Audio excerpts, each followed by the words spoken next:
yes, as Slava indicated, even though we didn't compare notes beforehand, we do not have any of the same charts. So get ready for new information, hopefully. So the title of my talk is using Google Charts with googleVis. As a bit of an introduction, Google Charts is a JavaScript library. googleVis is an API to that library from R. So you can use all of the techniques from this library directly from R. So you can do all your data wrangling, data processing, modeling in R, and then use googleVis to interface with Google Charts to get some nice visualizations. This includes support for rmarkdown. These slides are rmarkdown. So if you were at the previous meetup talking about rmarkdown, all of this is code. I'm not going to go through the code directly as Slava did because it's more likely things will break and I like to live dangerously. And Shiny, and I'll have examples of Shiny later on in this. So the goals of this is to give you an overview of Google Charts and googleVis, give you some example plots and usage. With at the end, I'll talk a little bit about some of the other JavaScript libraries that are available with similar interface options. So if I look at an overview of Google Charts, I have some pros and cons here. The first two you may think are a little odd because it seems to be on both sides. This is a pro and a con. So the first is this is maintained by Google. This is a pro because I trust Google to do good software development, to maintain things, and to have solid APIs for me to work with. It's bad because should Google decide they want to discontinue this or fundamentally change the way it works, there's nothing I can do about it. Now, many chart options I again have as a pro and a con. And it's really good that you have a number of different ways that you can present data. And it's really bad because if you have a number of different ways, one person may want a bar chart, another person may want a pie chart, another person may want an area chart, and suddenly you're making a whole bunch of different visualizations that effectively are the same thing depending on individuals' choices. A pro is it's interactive. One of the things I dislike about ggplot is you don't get mouse over and tooltip information. With Google Charts, you do. The bad side to that is it's designed for gadgets, not paper. If you print a Google chart, it doesn't always look the best, and certainly you can't mouse over a piece of paper. But if your stakeholders are the people that like to print out their slide packs before a meeting, this might not be the best. If your stakeholders are such that they have iPads or their phones in front of them, something like this shines. You can customize it, and I'll go through some examples of some of the different customization options you can do with googleVis, but on the other hand, this requires an internet connection. Because you're hitting the Google Charts API, if you're sitting in a cafe or you're sitting somewhere unlike Zendesk where you do not have internet access, none of this will work. So when I was developing these things over a cup of coffee at a cafe, it's really difficult to do because I couldn't see any of my charts because I didn't have an internet connection. So if I get an overview of googleVis, the documentation is actually really quite good. There's a PDF that comes along with the R. It includes information about motion charts and everything else. They have lots of examples. So if you're interested in this type of thing, the built-in help file for googleVis and the PDF that comes along with it is actually really extensive and well written. Most of the charts in the googleVis package have this gvis X syntax, where the X is the different type of graphs. So gvis bar chart, gvis geomap. And there's a gvis merge function. So if you have different visualizations that you want to put together, you can combine them all. As a result, you can do entire dashboards solely within googleVis. You can specify the length and width, and then you can put them all together to create entire dashboards. It has support for Shiny. There's a rendered gvis and an HTML output. rmarkdown like this, but you need to put in the tag that it's a chart. And all of the code for this will be up on GitHub. So I'm going to go through some examples, and I'm going to go through these incrementally. I'm going to look at two types of graphs tonight: Sankey graphs, which I use for looking at customer journeys, and motion charts. The motion charts are the ones using the same data that Slava was using, talking about world development indicators, or gapminder data, as it's also called. Note that this does require Flash, and I'll come to that later. But looking at Sankey diagrams, this is data from my YouTube channel, and I'm going to cover two bits. First, basic, straight out of the box, and second, show you some of the customization options. So here's a Sankey diagram. This is, again, from my YouTube channel, where the total is everyone who's clicked on one of my vids. And if you mouse over, it shows you the sheer number. I've broken these up into different categories. This is based on what thumbnail it is, so I can quickly see which thumbnails are getting the most clicks. It then goes into all the individual videos, and then how long people watch it. So as a journey, someone clicks on an ad or on a thumbnail on YouTube. What type of thumbnail is it? Which video is it? And then how long do they watch? Now all this straight out of the box is just the number, which is going to be related to, well, how many of these were shown. So the default tooltip isn't actually what I'm interested in. With googleVis, you can customize the tooltips. So over here, I have the total number of impressions, the total number of times a thumbnail was shown to someone. Here is about 1,300 with 32 clicks, with a click-through rate of about 2.5%. And as I go over the other ones, I can use HTML in my tooltips, so the colors are changing based on what the relative click-through rate is. On the other side, I'm looking at how long people are watching the video on average, and the click-through rate for each individual video. And in the middle, I have random Pokemon because I can. So the tooltip here enables HTML, so you can have colors. If you go straight to Google Charts, you can even have Google Charts in your tooltips for your Google Charts, but that seems a bit excessive. I don't know how many levels you can do that so that you have Google Charts in your Google Charts. I haven't tried. So now I want to go to motion charts, and nothing happens. And I'm glad I have a beer in front of me because I'm wondering why nothing's happening. And I have a sip of my beer, which doesn't change anything, but the beer is tasty. And I maybe do the most common thing in this situation is you panic. Panic's always great. Whenever you're in trouble, it's a good friend. It's there for you. But actually, the problem is you need to enable Flash. And so in Google Chrome, if you come up to this and go to the site settings, why I need to enable Flash on my own machine, I don't know. But I can allow it, and it says, oh, you might need to reload this document. So while it goes back through and updates everything and reloads all the data, all the indicator data, this is on GitHub now. Or it will be once the commit takes. I thought I just committed it. Yeah, an hour ago. So the code is all there. If you have questions about Google Charts, they do have their own website on developers.google.com/chart. And if you go to the chart gallery, you can see a number of the different ones. Yes, I love this, thank you. You can see a number of the different chart options. And it's, again, a little bit panic-inducing when you scroll down through here and there's no motion chart available, and you wonder where it is. There's an additional charts page, and it's hiding in there. But again, when you go to the motion chart, you've got a friend in panic because there's nothing there, because Flash is enabled by site. So if you go to look all this up and nothing's there, fear not. Rather go and enable Flash.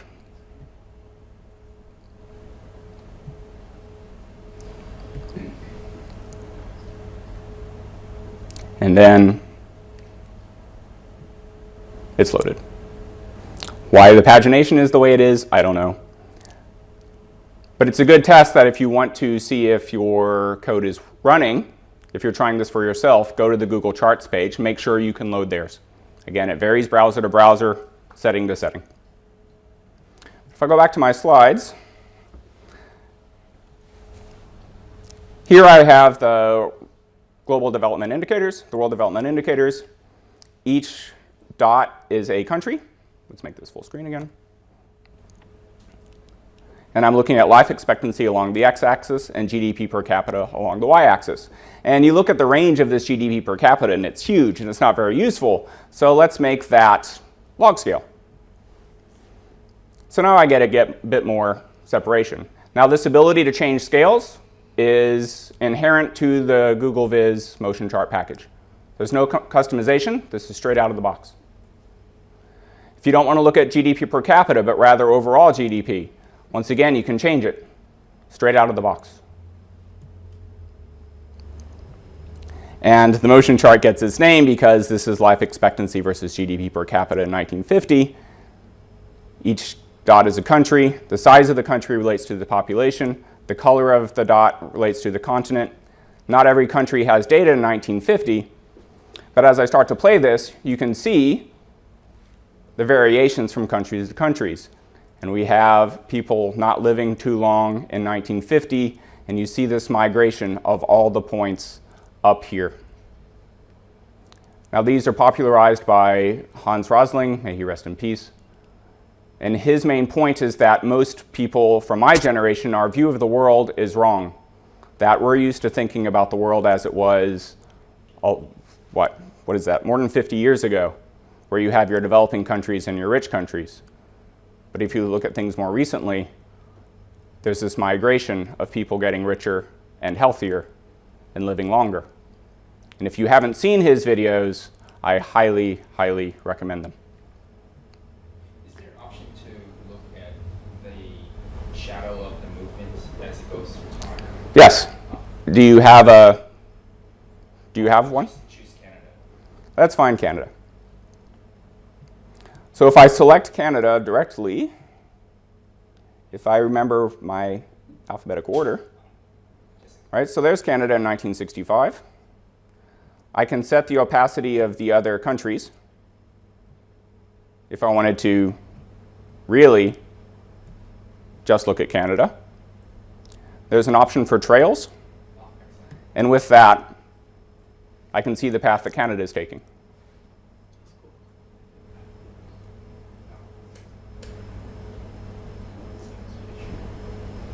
So if you want to look at individual countries, you can do so by enabling the trails.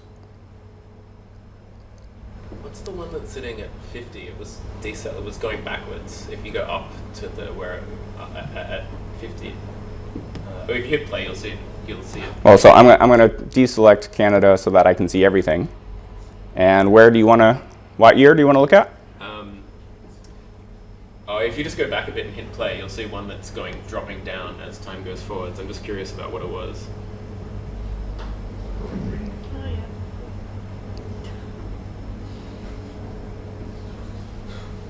So that's Rwanda? Yeah, Right? War is bad, yeah. in case you didn't know. How's Japan going? How's Japan going? I could look, but Japan's up here and it's kind of boring. Let's see, so Asia, is that Japan? That's Japan. So just by mousing over it, I'm getting, in 2007, their life expectancy, their GDP per capita, and their population. So this is for all the data, and with 200 points, it's a little hard to tell things about. So let's use Shiny. Based on 1975 data, I'm looking at countries of this size. Let's actually make this a little lower.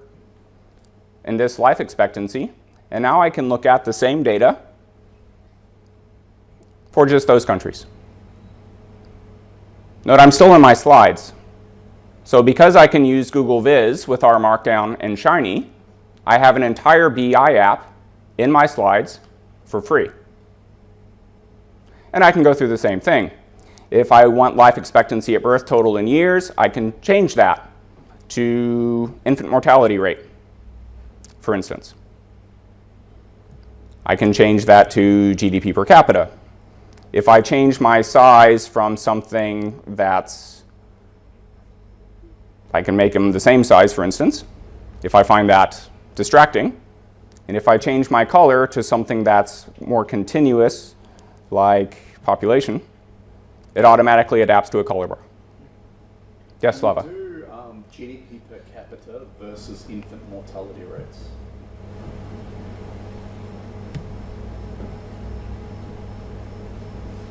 For what range? Let's say for all of them. Couldn't we find something that has high GDP per capita but Yep. high mortality rates and vice versa? So for all of them, within this presentation, my computer gets very grumpy. So can I do it? Yes, but I'll do that once I finish the presentation and I have my whole computing resource available. But otherwise, if you find motion charts to be a little distracting or whatever, you can automatically change it to a bar chart. Here it's ordered by GDP. Or you can make a line chart, where now I'm looking at the GDP per capita over time. And South Korea's done quite well. Again, still have all the mouse over information. And I can change things on the fly, including the scaling, if I'd like to get more details.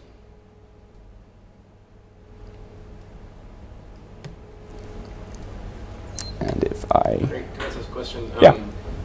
Just unpacking how Shiny was playing with the googleVis. Mm-hmm. So you've got Shiny controls that are doing filtering on your data set. That's correct. And then there's a googleVis component of some kind that's the output. That's what you're looking at, the filtering. That's right. Yeah. So these filter the data based on 1975, Yeah. countries that were in these ranges.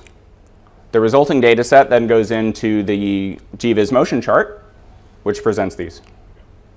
So if I go back to Bubble and I look at more countries with lower life expectancies,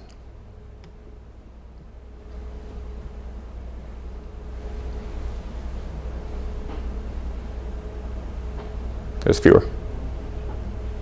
Why is there fewer? Oh, because 53 is pretty low.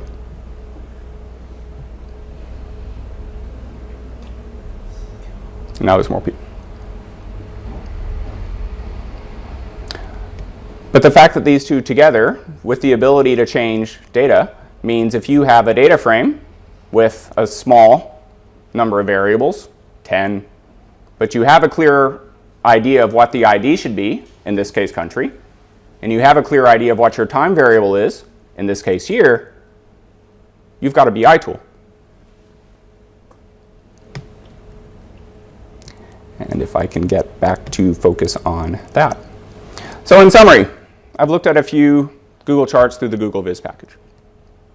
Sankey graphs and motion charts. And in particular, motion charts, not only because the sorcery of watching your dots move, but the fact that you can use this to select variables, change your sizes, change your colors dynamically. There are other JS libraries in our packages, so I've used the data tables package when I had the list of pros and cons. That's different from data.table. This is datatables.js. And HiCharts. HiCharter is where I got all my Pokemon. Note that HiCharts requires a license for commercial or government usage, but it's another package where you get all the mouse over information, you get lots of color choices, etc. Other options include things like Leaflet, where you can get maps, including street level maps. There's a Leaflet package in R, surprisingly enough, called Leaflet. So if you're doing a lot of GIS data, you can use that package along with R. D3 has a few different options. Plotly, if you're used to using Plotly in Python, there's an R package. R2D3, which is a fun name. And Network D3 is another way to make Sankey graphs and those types of things. So in conclusion, these slides are up on GitHub. There it is. It's not very exciting to look at, except for that guy. So this is my slides, including all the code and all of the slides with the bullet points. This is going to be up on YouTube. I'm recording it here and it's being recorded there. So if you want to go back and revisit anything, I'll be uploading this along with all my other videos. I've got a series about googleVis. So more information about Sankey charts and motion charts are already up on YouTube. And special thanks to Ned and the Data Vis Meetup group for hosting tonight, and Zendesk for the space, and to all of you for your kind attention, well, and Marcus Gesman for the googleVis package. They've asked to be cited formally, so there it is there. And to all of you, thank you.